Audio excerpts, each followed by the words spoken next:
Okay, so what did we say yesterday? Very good. We said yesterday that, excuse me, 1 second, excuse me, I have to just. We said yesterday that if things are very valuable and you wouldn't usually use them for any permissible purpose, if they're very valuable, like we said, a guitar or whatever, a very expensive one, is that even if it is in a place where you need that place, or even if you decide that you want to use it, it's called makomo, gufo o makomo. You decide you want to use the body of that guitar to hold the door open, or you need the place where the guitar is. It's in the middle of your table. You want to eat there. Too bad.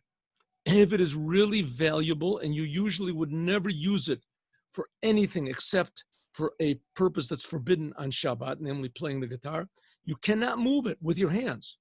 We'll talk about that later. You can't move with your hands.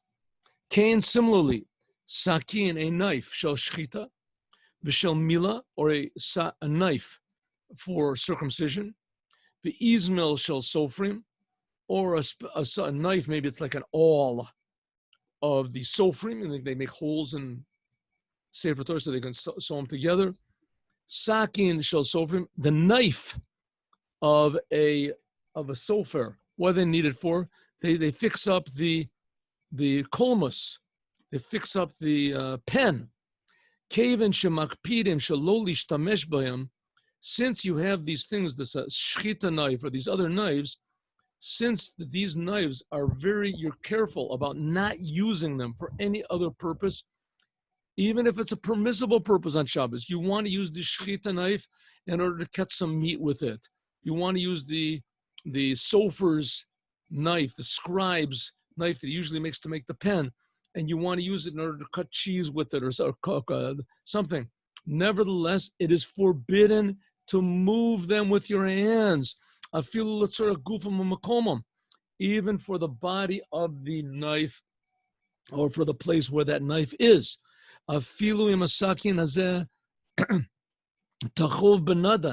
Even if this knife, this slaughtering knife or the sofer's knife is in a big pouch with a lot of other knives. Let's say you have a big pouch that has a big piece of leather, and on the piece of leather you have all these sewn on, all these pouches of leather that sort of stick on, and you put all of your knives there, right? All of your knives. And a couple of these knives are your shchita knife and your other knife. Let's say you keep it high so the kids won't get to it or whatever. It says it doesn't make any difference. You're not allowed to pull this knife out from the pouch and use it. Ein omrim, don't say that minastam ein makpid. You don't say that probably you're not careful about this knife, this shchita knife. Here, look, you put it with all the other knives, so it must not be very special. No, we don't say that. Hoil v'tachvu benad, and since you put it with all the other knives, maybe you don't care about it, and you can use it to cut your meat or your cheese with. No, you don't say it. The fact is, this knife, in fact, is a knife that you never use for anything else. The slaughtering knife, you're very careful about it. Slaughtering knives are pretty expensive. You know, I mean, I remember when I bought mine, which was, I don't know, must have been 30 years ago. They cost like $100. I think now just a small knife for birds, I think it costs like $200 nowadays. And for a cow's, you know, a bigger, longer knife, it costs like $500, maybe even more. Nevertheless, but you can't move this knife even because it's a knife that you never use. Even if you put it in a pouch and you say, listen, you know, it's in a pouch with everything else, so it's no big deal. I'll move it. Can't do it. Can't move the knife. But it's not forbidden. It's only forbidden to take that knife out of the pouch or to carry the whole entire pouch, right, with that whole, whatever is knife holder, holding pouch, with that knife in it after you remove all the other knives. In other words, if that pouch has only your forbidden knife in it, your shchita knife or your scribe's knife or whatever. But if you have one big pouch and it's got a big piece of leather, and on this piece of leather, let's say there's all these pouches sewn onto it, and you put a bunch of knives there. And one of those knives happens to be your shchita knife. It's permissible to carry it, even though that this knife is still inside of it. It's impossible to shake out the knife from this pouch, or sheyesh chashash, or maybe you're worried that if you do shake it out, you'll wreck the edge of it or something imnaro, or yitzorech lamakom, or maybe you need the place of the pouch, like we're explaining before. That's called a bakli shabasis la'isur v'heter ayin sham tam l'golzeh. Here's a weird law, very strange law. It's going to be later on. You'll learn this. There's what's called a basis. If you have a table, and on this table you purposely put money before Shabbat. You purposely put money before Shabbat. And there's nothing else on the table, just the money. And now on Shabbat, let's say, for instance, you say to someone, a non-Jew, right? You owe him $2,000.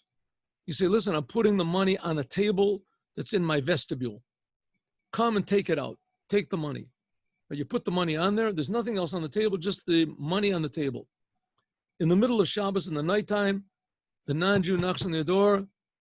Mr. Groys, yes, Henry, oh yeah, come and take the money. Takes the money, thanks a lot. He leaves. You're not allowed to move that table, even though there's no money on it. You cannot move the table. The table becomes a base for a forbidden thing. Can't move the table. The whole Shabbat, you can't move the table. But if there was something else on the table,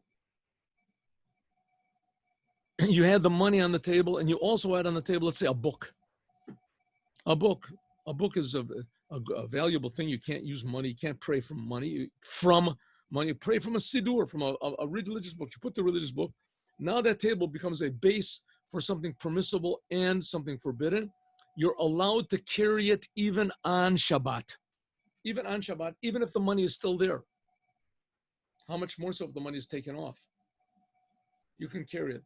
That's what it says. We're going to learn about this.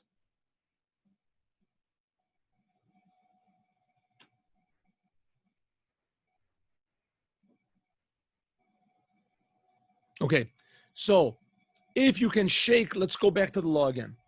You have a shchita knife, a slaughtering knife, and you want to use this knife to cut a big piece of meat. Can't do it. Why can't you do it? Because let's say the meat is cold. There's no worry about the blood that's on the knife. You wash the knife off anyway. Can't use it. Why? Because you can't touch it. Can't move it. You can touch it, but you can't move the knife. Muktzah. It's a knife that you only use for shechita. What if that knife is inside of a big pouch and it's got a bunch of other knives? Then can I take that knife out? No. Can I move the whole pouch? Oh, that you can do. You can move the whole pouch because there's a bunch of knives in there. Therefore, you can move it out. What if you took off all the other knives?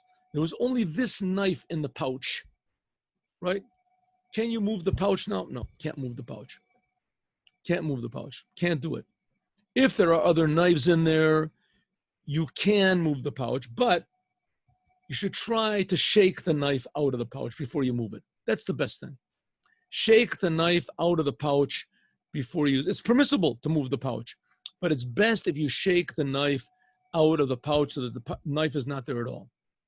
What if you can't shake the knife out of the pouch? If you do shake the knife out of the pouch, it'll fall on the ground and wreck the edge of the knife.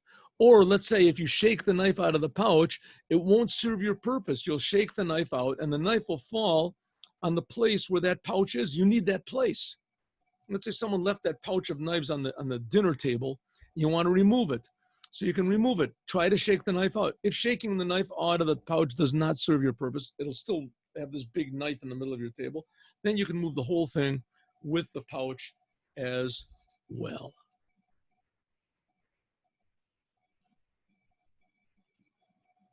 Tomorrow we'll learn more in the same